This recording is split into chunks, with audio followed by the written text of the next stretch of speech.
Welcome to the We Win Injury Law podcast, everybody. I'm Tyler Todd, sitting here with my co-host, Jaron, the Snow Canyon Man, Sandberg. Good morning. Good morning. And welcome back, everybody. Oh my gosh, we were just talking before we went live. It's like, feels like fall in Utah. Yeah. I don't know how it is in other parts of the country right now, but in Utah, it actually like fall is here. Well, in some places, it's already past fall. It feels like up in the mountains. It's past fall? Yeah, like all the leaves are already kind of the ugly part already. Really? Not the fall leaves changing. Well, I was just in Washington and Oregon, Eastern Washington, Oregon on Monday and Tuesday, and it's fall there. Okay. Like the leaves, all the leaves are turning. It feels nice. I almost maybe want to go like back east, but I wonder if they're past fall. Yeah.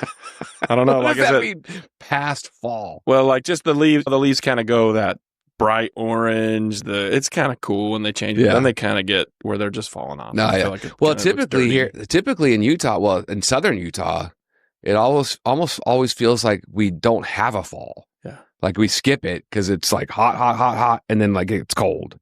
And then it's winter. We just go summer, then winter. But this October has been beautiful. Yeah. So it's here, which means football weather, and that's also awesome. Well, and I feel like in St. George, you're used to like those first 3 or 4 football games are brutally hot. Yeah, they're always hot. And Snow Canyon, my alma mater, used to have their home side facing the sun. Which was crazy. They finally fixed that. They finally fixed it, but then now it's weird because you have to like walk way far to get to the home stands. Oh, that's true. That's true. Yeah.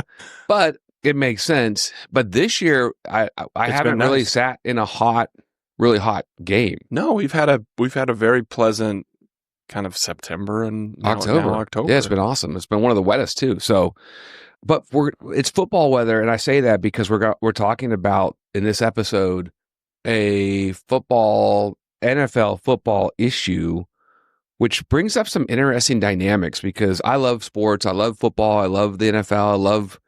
We got October baseball right now. We've got hockey starting. We've got the NBA starting this week. The WNBA just finished their Las Vegas Aces just won the WNBA title. You could have made that up and I wouldn't know. Oh, you wouldn't know, really? I wouldn't know the WNBA. Oh, shoot. Yeah, the Las Vegas Aces just won. Well, that was they swept. Ooh, who were they playing? Okay, but you saw the ESPY Awards when the host announced some random person in the audience and everyone clapped and it was like his buddy's wife. It wasn't he was like 4-time WNBA MVP. Oh, he was making it up? He made it all up. The whole audience clapped. He's like, you don't know who those players are. Oh, that's messed up. It was a good bit. But you do know about the dildos. Yeah. Everybody knows. I can't believe they're throwing those on to the... You do know. Probably more people know about the dildos than they do about the... Well, and you have to go through security, so they're concealing it before they get there. I wonder where... You can take a dildo through security? Oh. I guess that's maybe a more common thing than I thought of. Well, you didn't get caught in TSA last time we went. The whole suitcase got passed. The whole suitcase, which was wild. I know. I mean, there was a lot more than just the dildos. I see how you played that off. You're like, oh, you can get it through security? Well played. Well, but the reason is, at least with TSA, it's not a clear bag. Right. But a lot of these arenas, with the clear bag, I try not to. Yeah, no, the clear bag makes it so obvious. Yeah. Well, anyways, the WNBA finals, and then I said hockey, baseball, NBA. Oh, MLS. Are they still going? Yeah, and college football. I mean, college football feels like its own major The Holy sport. Wars tomorrow. We did the whole ticket giveaway, which was awesome. So I feel like we almost need to do another one real quick. Like, I feel like it's now over the last week. It's like you're going to the game, right? Yeah. Are you going to be at the game? Everyone's like, yeah. I'm going to the game. I'm going to be at the game. Are you going to the game? That's what I hear. Yeah. But then I saw I'm going to be post, watching it from my couch, enjoying some good food. We're going to be at a soccer game, which is awesome. But I'm kind of bummed not going to be able to Your watch. face doesn't show that it's awesome. No, it'll be awesome. It'll be awesome. So you'll be watching on delay. So I'll text you it live. This is what happened play by play so that if it ruins it. It spoils it. Well, I remember you were doing that when you got caught in TSA with your dildo bag. Yeah. You were like, I got caught again. Yeah, and I'm again. Like, again. Can you believe they caught me the third time? I'm probably on a watch list now. Yeah. So I'm used to your live. live. Kinky. It'll be real fun to open up his bag. I'm used to your live text. Yeah. I like to tell you those things. But, okay, goodness gracious. The NFL, this is a big deal, okay? This is a big deal, what we're talking about. I feel like it's a big deal. It's a good topic. Yeah. I can't get your dildo bag out of my head. Yeah. Do you like it when I send you the just breathing text voice memos? Are those the ones you like? Because I can't say this.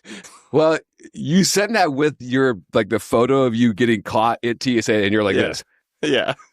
Well, you got to smile for the picture. I mean, you never want to be caught. You know, when you're caught with TSA, you don't want to frown. It makes you look guilty. No, it makes you own it. You got to own it. Yeah, you did. Yeah. Every time you have. Every time. Okay. Gosh. Okay. Stop. Okay. So look, this is a big deal. This is a serious topic. I want to stress this. This is a serious topic. Okay. Rashee Rice. Do you know who that is? I don't know him very well. That's why I don't know. Well, we hung out last week, and he's a cool guy, and he keeps inviting me over. But no, Chiefs do you player? know who he is? Yes, Chiefs player. Chiefs wide receiver. I think he's a wide receiver. I'm pretty sure. Isn't he? I'm pretty sure. We'll find out. So, if you guys don't know what happened with Rashee Rice, and this is where it gets interesting because wide receiver. We all have, I think, individuals we look up to, right? And the NFL players could be someone that you look up to, right? Celebrities, artists. Whose poster did you have in your room growing up, right? It's Michael Jordan. Right? Michael Jordan. Yeah. Britney Spears. Wait, did you look up to her? I mean, I didn't have her poster in my... Steve Young was in my... yeah, of course, right. Yeah, not like Britney Spears. I meant sports people. Says coming from the guy with keeps getting caught with. Well, no, think of all the times I haven't got caught. That's true. That's true. Like, come on, I'm a lot. Still in the green there. No, you are. You're ahead. But you do. You put these celebrities on pedestals, an artist and Taylor Swift or whoever, right? Yeah. Travis Kelce, right? And he's going to be part of the story. And you can almost feel like they do no wrong. Yeah. And so then when something, and it doesn't have to be a celebrity, it could be your family member, it could be your aunt or uncle, it could be your grandpa, it could be anybody that you look up to. And then when something that they do obviously is wrong, what side do you take? Do you take the side of justice or you take the side of like the person, either your family member, friend, or your celebrity? And so it's just an interesting dynamic because I feel like, you know, we podcasted on Cardi B, for example, on that lawsuit, and all the different comments on that lawsuit. It's crazy because there are some people that are like, she didn't do anything wrong. It's Cardi B. And there are other people like, well, she did something wrong or whatever. Yeah. And so then, for example, like and I didn't think about this as I was reviewing for the podcast, but I'm thinking about it now. Like the parents of Tyler Robinson, right? Yeah. Heavy. Right, he's the alleged shooter of Charlie Kirk. Heavy, and we all know around the world, around the country, around the world, right, that mom and dad handed him over to authorities, essentially.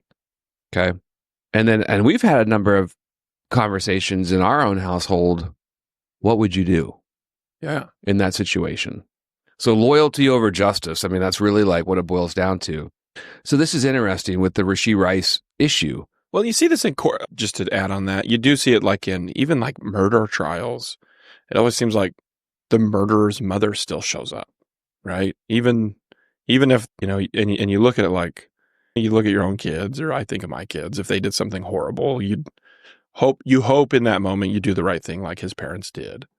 But at the same time, they're still your kid or your close friend or, you know. Well, we're going to talk about this. There's support, and then there's like, I don't know, like condoning or excusing it.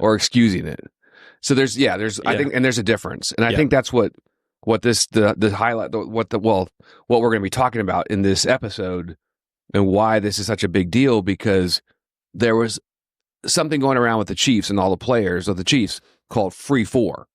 I don't know. Did you see that going around? Free 4 solidarity with number 4, and they were like Free 4. And like wearing T-shirts and as if he was like a victim. Yeah. Right? Over a, 6-game suspension? Yeah. And it probably, like the NFL took some action against him, right? And well, maybe just for the listeners, let's just get into kind of the incident that led to then. Sure. But it's important to, before we do that, that was what it was even being called. Yeah. Free for. I mean, it was known around the NFL, around social media, and there was a lot of we're going to talk about it, either support and or criticism about free for. Yeah. So yeah, let's talk about it. Okay, so we have a crash from March 30th, 2024. So in the off season. Yep. Rice was driving a rented Lamborghini. Is it Urus? Urus.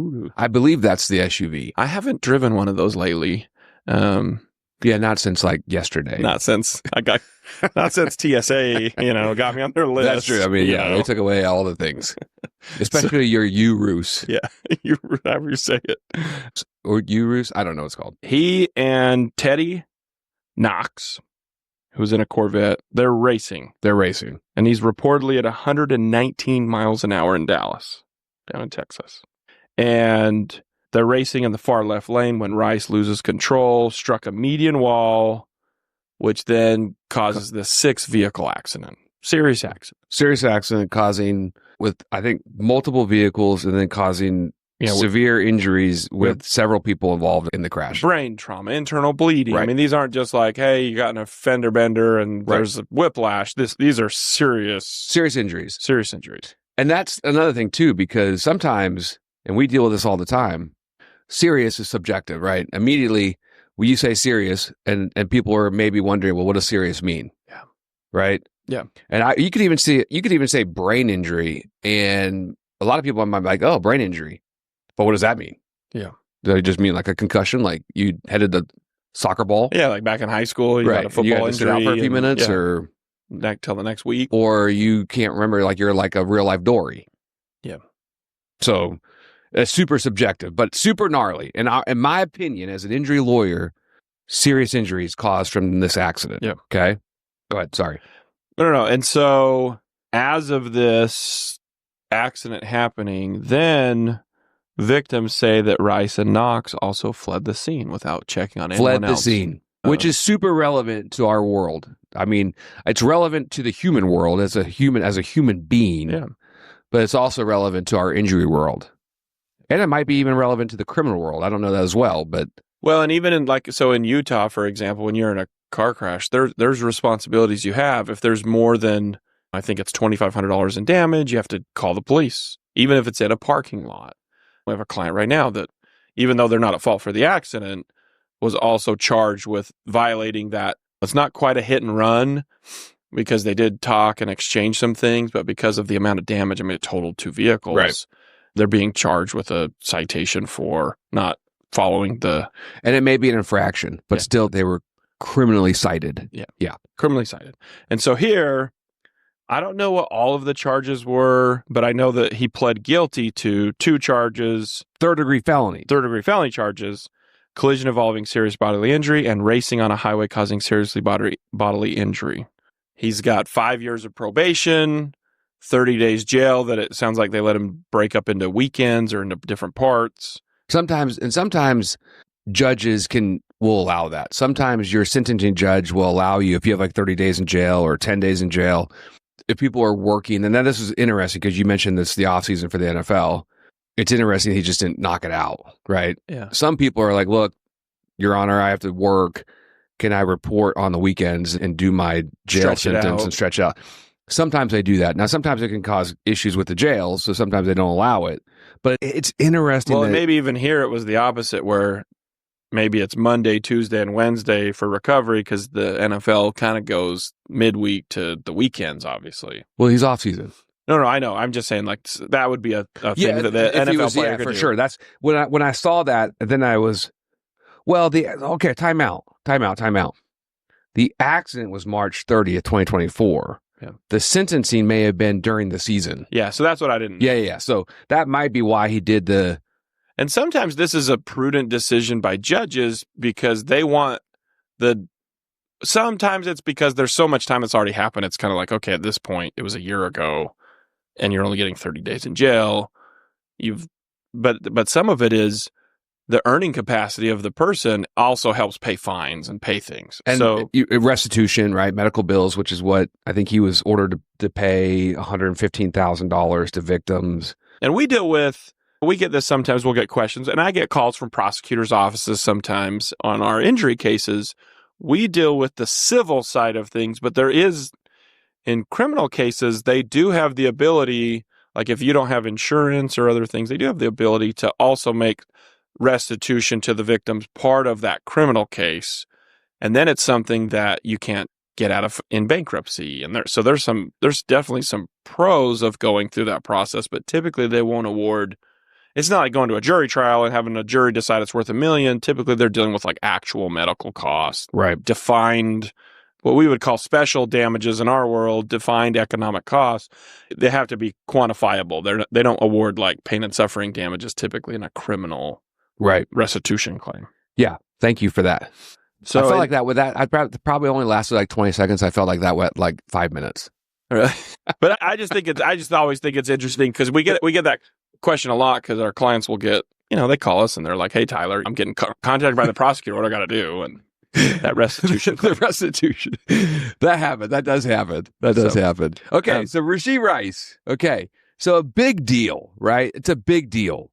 And then, so when we get people that are come into our office and we're like, "Oh my gosh, you suffered that, you suffered this, and this is what happened. Oh, with that individual player, oh, there must be like a ton of coverage, right?" Yeah. And you automatically think NFL player, $1 million contracts, there's a big settlement possibility to receive justice that you deserve, right? Yeah. Because the victims in those crashes, as a result of Rashee Rice and his friend going 119 miles an hour down the freeway or wherever he was in Dallas, causing these injuries and causing this crash, that's a big deal. Yeah. Okay. And I say it's a big deal in our world because the fact that he also fled the scene, there's like a human component to that where insurance companies are like freaking out. Is this like a DUI? Well, one is reckless, right? It's crazy reckless.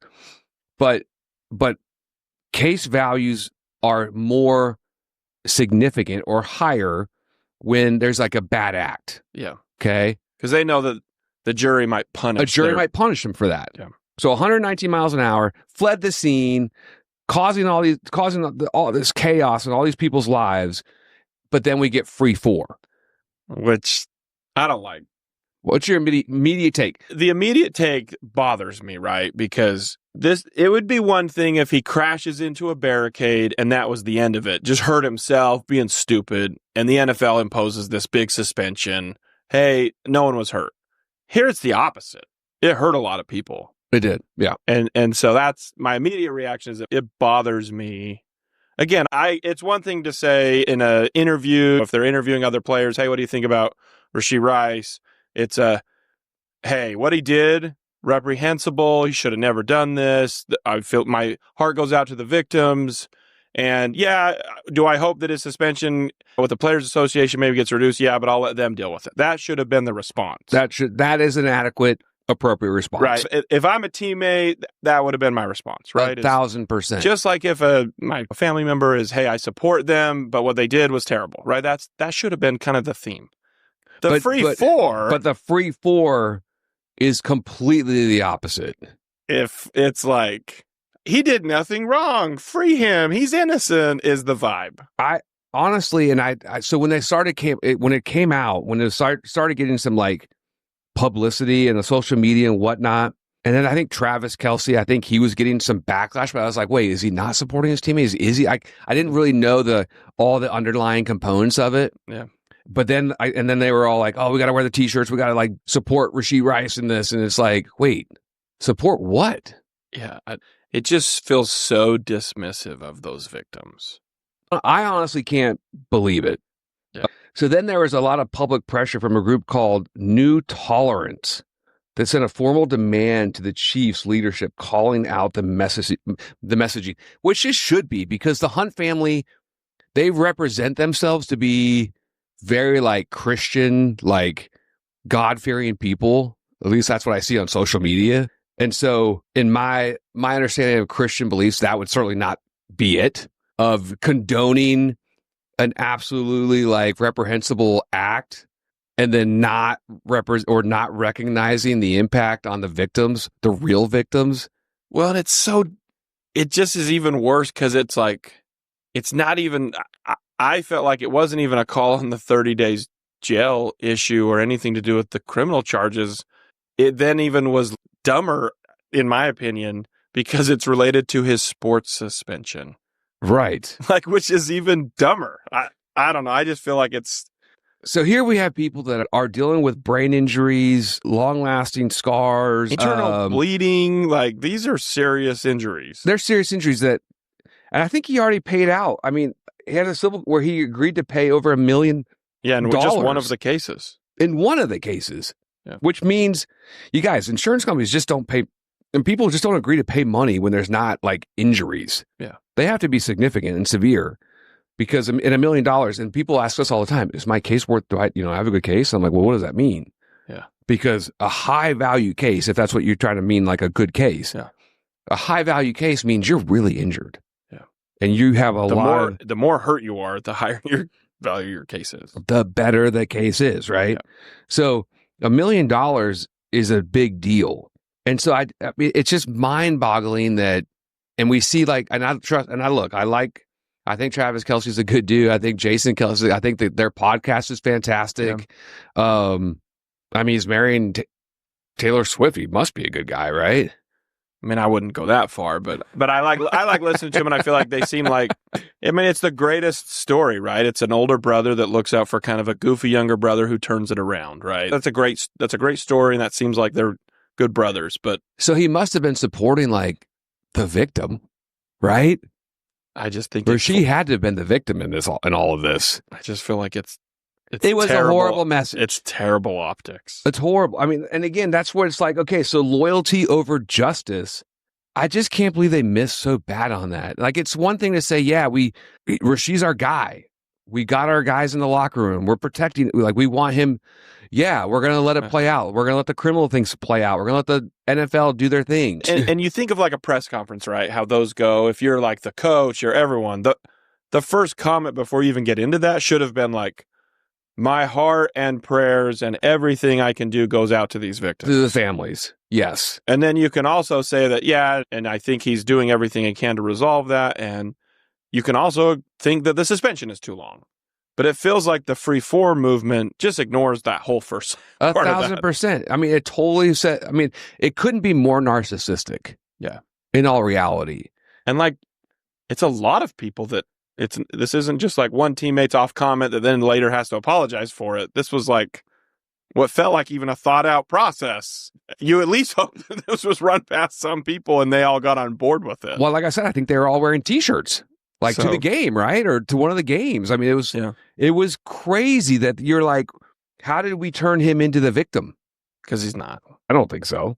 But that kind of highlights, what we deal with all the time in regards to like, okay, justice versus or how our own perspective and like the ways we look at things in our own lives then dictates what we're comfortable with in regards to like verdicts. Well, or criminals or sentencing, right? Well, and we've seen this in some high-profile criminal cases where, when race is involved, I feel like sometimes this gets really skewed. And we had, I'm trying to remember, I think we even talked about it on the podcast where we had black athlete, I think punched, and I can't remember if he died, white athlete.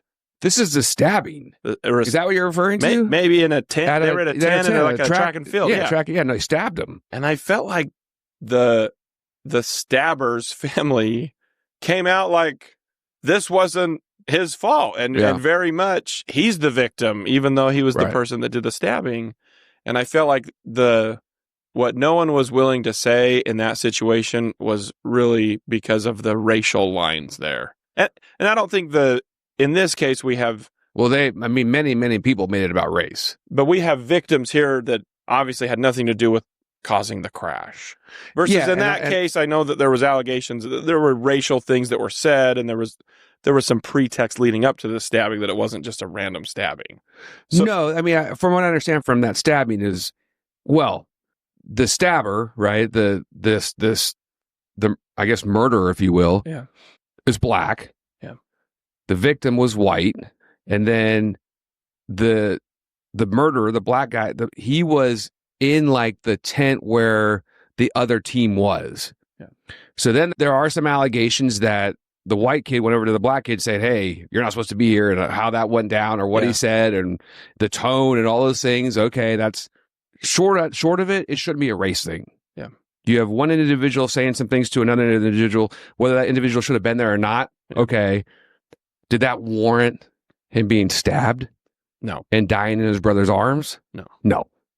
So, but then I felt like this along the racial lines became very much protect the perpetrator, not the victim. Right. And because of what it seemed like, because of the race. Right. In this situation, it doesn't feel like it's a racial issue, but you still have that same like, no, we're going to defend our teammate, even though what he did was terrible. Well, and it could be like, I'm listening to actually an interesting book right now called Sapiens. And it's an interesting thing about biology versus culture, right? Okay. And biology dictates a lot of what our human bodies can or cannot do. Culture is really what dictates what we should or shouldn't do. Okay, I like that. Not what we can or can't do. And I feel like sports, right? Religion, politics make certain things about maybe race or religion or culture. That's what dictates a lot of perspective. Yeah. And it makes sense. It shouldn't be about a race or religion or a culture or a language or a sport, for example, in this scenario. Yeah. It should be about what's right and wrong. And for example, Rashee Rice, I think he's black. I don't know the race of his friend or whoever he was that they were racing. We don't know the race or genders of the victims. Yeah. That shouldn't matter. Yeah. So all that matters is we have two individuals that were racing. They were, committing crimes, third-degree felonies, in fact, that caused serious bodily injury to others. And his teammates, because it was a cultural sport thing and team culture environment, that led to this really distasteful message of free for. Well, and we have this very same situation play out in Las Vegas with a DUI with one of the Raiders players. Yep. That killed a woman.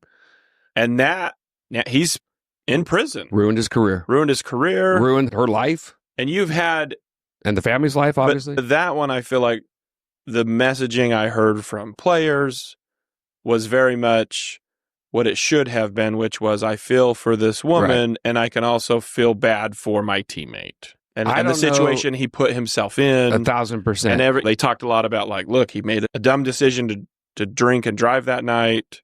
And he was essentially doing the same thing. Look what it did. Now, I don't know if Rashee Rice was intoxicated. If in this case, Rashee would have killed someone, I think we'd be having a very different messaging. But for some reason, because none of them died, but were just seriously hurt, I don't know if that's what. And again, I don't want to say that these players, that they're great athletes. I'm not going to try to say that they're all the smartest PR people. Right, they make mistakes just like anyone does. But this one feels like a coordinated mistake. Yeah. Or at least at a level where someone could have stepped in and been like, that's not a good. Wait, time out, guys. A good message. Like, what are we doing? Let's support our guy, but let's not condone the behavior and somehow minimize what these other people's lives and people were going through, and then somehow make Rashee the victim. Yeah. And that's that as lawyers, that's what we're trying to do, like in courtrooms all the time. Yeah. This is to no fault of their own, the situation that this person finds themselves in now, with these injuries, with these consequences, with these life-changing like injuries. Where is justice? Yeah. How do we make it right for this person? In the criminal world, I don't know. Maybe people felt like that wasn't enough either. He was sentenced to like 5 years on probation and 30 days in jail. Yeah. And that was probably the source of the free for, right? Yeah. Is that justice for everything they went through? I don't know. But in our civil world, it's money. And that's why he agreed to pay over $1 million, at least in one case. And he's still working out some of the other cases. My guess is for most of these victims, that was too light of a sentence. Let's be honest. I mean, if this happens to one of your kids and you're the parent sitting in that courtroom and you hear 5 years probation, 30 days jail, and you get to do it on weekends or split it up. And my child has a lifelong brain injury. I can tell you right now, it's not enough. Not enough. And again, it's one thing, this is where me and Tyler talk about this a lot. It's one thing when we have an accident with a lapse in judgment, and this happens, right? Someone is not paying attention, looks up and rear ends someone, right? That's a very different scenario than I'm driving 120 miles an hour in a Lamborghini and racing someone. I mean, this is just, and it's terrible. And then leaves the scene. Like, this does not sound, again, I don't know the optics of why they got 30 days jail, or if there was victim input that like, hey, we need this person to work so we can pay off victims. I don't know that side of it, but 30 days doesn't feel like justice at all. No, when we depose people, drivers that cause accidents, I'm convinced that they're like, the way they kind of handle the questions when we ask them about how did it happen, did you cause it, did you say anything, did you apologize, anything like that, it dictates oftentimes what the insurance companies will do in response to our demands. Yeah. Because if they come across not likable, or kind of like just rude, or just kind of like, or they ramble, that's the one that are just nasty, the insurance companies are automatically saying, oh gosh, a jury's not going to like that. Okay, what are you asking for? Well, and we've had some cases where I felt like recently we've had some really good outcomes. And the question me and you ask each other on some of these is like, wait, what are we missing? We're the plaintiff's lawyers that have plaintiff's hat on. We got plaintiff goggles. We talk about this a lot. We're batting for our clients, but there's some of these where I'm like, they must have a terrible defendant, or we're missing some dumb thing that, because the award or the amount of settlement is 3 times what we thought it was going to be. Behind the scenes, they probably know more, right, about their client, and that's relevant because here with him leaving the scene, it looks horrible. And if I'm a reasonable juror and I'm hearing the 120 miles an hour in a Lamborghini racing and then leaving the scene not to check or take accountability, and that this person is presumably making millions of dollars, a wide receiver in the NFL, that plays into it. And if I were on that jury, now again, I have rose-colored glasses, and that's the way I think, I would be like, how much are you asking for? What? Yes. Well, and $1 million's not enough. And let me add to that. Yeah. Because that would be I hope the natural reaction of what justice looks like to people for anybody that goes through that. Yeah. And that's where it gets sticky, and it makes it this is an interesting topic, because what does justice look like to people, and where do their loyalties lie? What would, if you were, I guess our bias. I mean, we're for the victims. Yeah. But if you were like in that Chiefs locker room, would you have been like, guys, this is not okay. That's not a good look. Yeah. Like, I support my guy, but that's a bad look. Yeah. Or do you get caught up in it and like, hey, give me a t-shirt? They're handing out t-shirts. Hey, everyone's going to wear this. And you're like, I like that look. Okay. Let's go.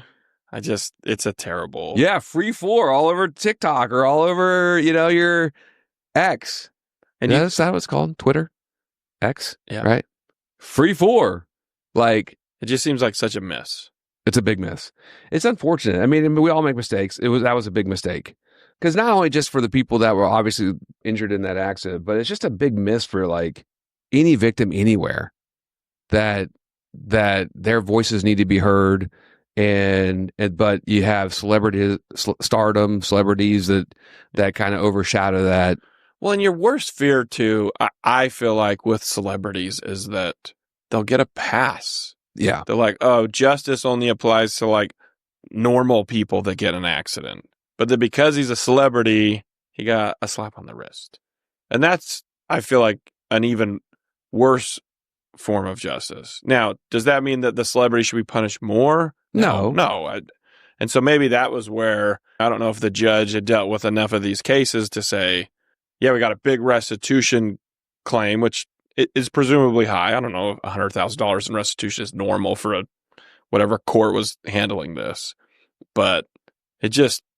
And again, it just feels like a slap on the wrist. Yeah, and I don't know, and again, but anything we're saying from this point on doesn't minimize the message, the poor message, because regardless of the severity of the injury, the message, the free form was poor. It was terrible. So, but in regards to like the amount of the restitution or the amount of the claim or the sentencing, we don't know the severity of the injuries. Yeah. And I don't know the precedent, right? Because in law, there's a lot of we work on precedent, meaning in other cases, and you kind of alluded to it for that judge in Texas. In other cases, this is what we do.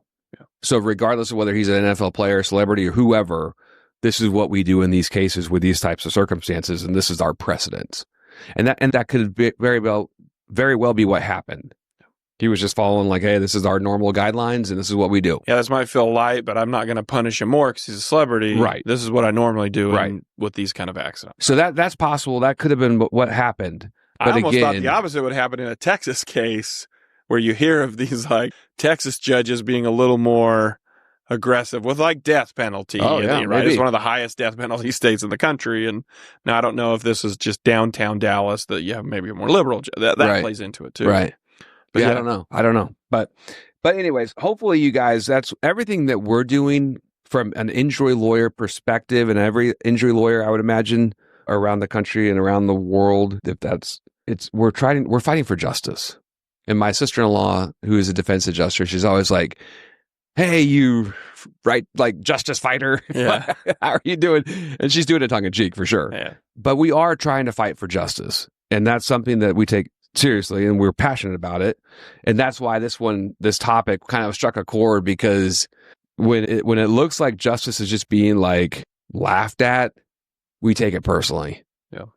And then when it's people that you try to look up to and you feel, and a lot of people do look up to, and again, in my household, it's just kind of weird to like that dynamic. And then with Travis, and it's just interesting. It's just interesting. Chime in. I'm curious what you guys think. I'm curious what you guys, how you saw that, what your perspective on it was. And you know what? Do we have this right? Yeah. Maybe we've got too much of plaintiff goggles on. I told a defense lawyer yesterday, I recognize that I wear the rose-colored glasses, and sometimes they get really rosy. Yeah. So I'm not immune to recognizing that sometimes they're really, really rosy glasses. But I feel like on any level, religious, gender, culture, whatever, and of course, all that dictates our perspective, the 3-4 was a bad message. Yeah. It was just a bad message. And it didn't do any sort of justice to the real victims in this scenario. So that's where I see it. Do your rose-colored glasses ever get flagged by TSA? No, I don't. No? I don't. You don't take them with you? No. Oh. Or clear bags. You'd leave them out of the clear bags. Yeah. So I try to avoid anything that might flag me at TSA. Yeah. The only thing that I can think of is your big leather purse that you take. You do have that Italy leather purse. I always wonder if that would maybe get some suspicion, but it hasn't. Nope. Okay. Nope. I fly right through. Right through. And every time we fly with you, I wish I could say the same. We just leave a little early. The 45-minute we just full know, like, search. Darren's bringing his toys again. Yeah. Think he's going to get through this time? We should start betting on it, you know. We should start betting on it. Darren going to get through the TSA this time? You guys, you can find us online at wewinInjuryLaw.com. You can find us on TikTok, Instagram. And if you have questions about whether you think you have a case or not, whether you're in Utah or anywhere around the country, we're happy to respond and give you our 2 cents. And it's just this stuff, how it intertwines, like the sports, the religion, the culture, the politics, the legal world, which is obviously the world we live in. I find it fascinating. That's why we're doing this and talking about it. But I'm curious to hear what you guys think as well. So like and subscribe, follow us, do us some favors and follow us on our other social media platforms. That would be amazing. And hopefully we're bringing some good content. We're going to have some other interesting podcasts coming up. I'm excited about them. So stay tuned in. Where I have other giveaways. So follow us on social media for other giveaways. And leave early, slow down. That's our message. Leave early, slow down, and stay safe out there.